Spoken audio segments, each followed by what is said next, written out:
सर्वांच्या नवीन ब्लॉग मध्ये मनापासून स्वागत म्हणते. सर्वांना सर्वप्रथम आज धुलीवंदन आहे तर धुलीवंदनाच्या खूप खूप शुभेच्छा.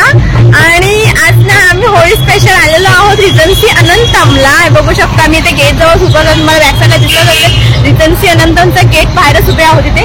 तर आता आम्ही आज जातो कारण आमच्या फ्रेंड्स म्हणजे फॅमिली फ्रेंड्स आहेत जे वाट बघतात. तर आता आम्ही जातो पटकन आत आणि बघूया काय होळी स्पेशल आहे ते तिथे, कारण एक वेगळीच मजा एन्जॉय करण्यासाठी आम्ही जातोय. तर चला. तर आता आम्ही इथे आतमध्ये एंट्री केलेली आहे आणि एंट्री केल्याबरोबरच ना इथे बाजूला पहिले मंदिर दिसतं बघा लेफ्ट साईडला. आणि आता आम्हाला जायचं आहे ते म्हणजे बिल्डिंग नंबर 22 रोजमेरी जवळ.